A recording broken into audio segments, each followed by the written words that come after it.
अब जो टॉपिक हम स्टडी करने जा रहे हैं वो है आर्टिफिशियल सैटेलाइट। आर्टिफिशियल सैटेलाइट को स्टार्ट करने से पहले मैं आपको थोड़ा सा ऑर्बिट के बारे में बता दूं। देखिए, ऑर्बिट वो पाथ होता है जिस पर कोई भी बॉडी किसी और बॉडी के अराउंड रिवॉल्व हो रही हो। अर्थ, जो आपको पता है, एक ऑर्बिट में अराउंड द सन रिवॉल्व हो रही है, तो सिमिलरली कुछ चीज़ें हमारी अर्थ के अराउंड भी रिवॉल्व हो रही हैं, जिनमें मेजर एक तो है moon and second one is the artificial satellite जो कि मैन मेड है। अच्छा, जो आर्टिफिशियल सैटेलाइट है ना, हमारी अर्थ के अराउंड जो रिवॉल्व हो रही है, ये बेसिकली कम्युनिकेशन पर्पस के लिए यूज़ होती है, यानी कि टेलीविज़न या फ़ोन कॉल्स वगैरह की working on the basis of satellites ही हो रही होती है।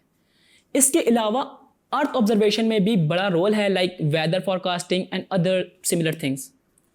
अच्छा, ये आर्टिफिशियल सैटेलाइट में लोग भी रहते हैं, like ISS international space station, ये सबसे बड़ी आर्टिफिशियल सैटेलाइट है जो हमारी अर्थ के अराउंड रिवॉल्व कर रही है, और ये 1998 के करीब लॉन्च हुई थी, और ये पूरी अर्थ के अराउंड रेवोल्यूशन सिर्फ 90 मिनट्स में कंप्लीट करती है, यानी कि एक दिन में ये 16 revolution around the earth complete करती है।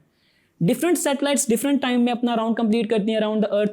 अब इनमें जो स्पेसिफिक सैटेलाइट्स हैं जो 24 आवर्स में रेवोल्यूशन कंप्लीट करती हैं, यूजुअली वो कम्युनिकेशन पर्पस के लिए यूज़ होती हैं। इसका मेन रीज़न ये है कि अर्थ भी अपने एक्सिस के अराउंड 24 आवर्स लेती है रोटेट होने में, और अगर हम विद रिस्पेक्ट टू अर्थ देखें तो ये जो कम्युनिकेशन सैटेलाइट्स हैं ये स्टेशनरी अपीयर हो रही होती हैं, क्योंकि हमारे फ्रेम ऑफ रेफरेंस और सैटेलाइट की ऑलमोस्ट सेम स्पीड है। देखिए, इसी वजह से डिश एंटीनास जो हमारी अपनी रूफ्स पर लगाते हैं वो फिक्स डायरेक्शन में होते हैं, depending upon the location on the earth. इसके साथ साथ आपके एग्जाम में एक क्वेश्चन आता है कि what do you know about GPS। GPS की जो बेसिकली फुल फॉर्म है वो है global positioning system.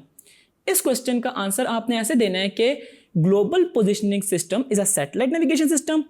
It help us to find the exact position of object anywhere on the land, on the sea or in the air. GPS consists of 24 Earth satellite. These satellites revolve around the Earth twice a day within the speed of 3.87 kilometers per second. और अब हम इन्हीं satellites के motion को study करने जा रहे हैं।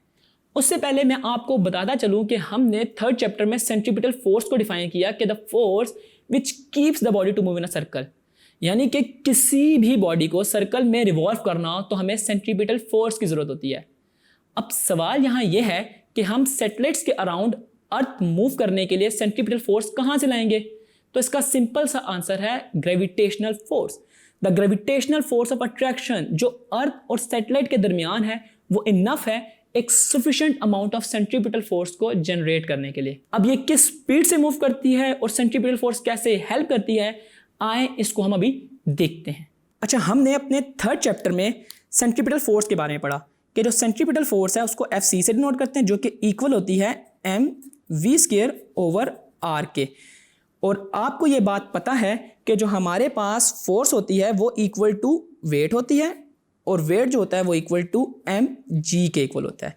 इसमें जो हम वेलोसिटी है उसको VO यानी कि ऑर्बिटल वेलोसिटी से डिनोट कर रहे हैं। अगर मैं अपनी इक्वेशन 1 और 2 का कंपैरिजन करूं तो मेरे पास जो mg है वो इक्वल टू mv²/r आ जाएगी। हम इसमें भी r को r0 कह देते हैं, जो कि हमारे पास रेडियस ऑफ द ऑर्बिट को डिफाइन कर रहा होगा।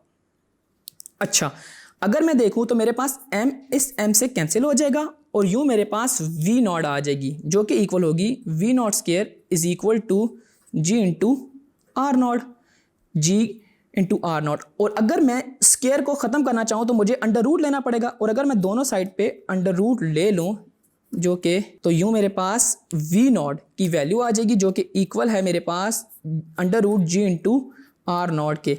और इसमें r0 जो रेडियस ऑफ द ऑर्बिट है वो शो कर रहा होगा radius of earth plus the height जिससे वो मूव कर रही है। तो मैं इसको g into r plus h भी लिख सकता हूँ। ये g जो है हमारे पास स्पेसिफिक हाइट की है कि जितना एल्टीट्यूड पे गई हुई है, ये वेरी भी हो सकती है with the altitude.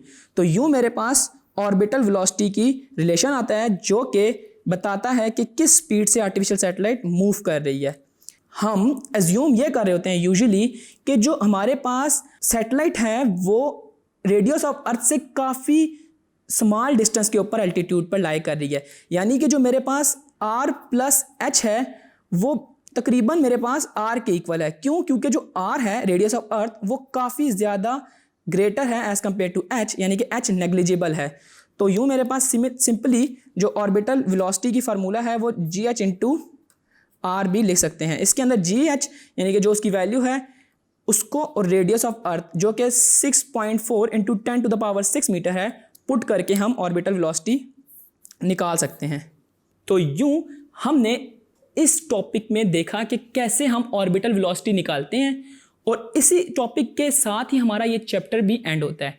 I hope कि आपको जो जो मेन प्रॉब्लम्स होंगी वो क्लियर हो गई होंगी। Inshallah, we'll see you in the next video with a new chapter. Until then, this is Irtiza from tutorial.pk.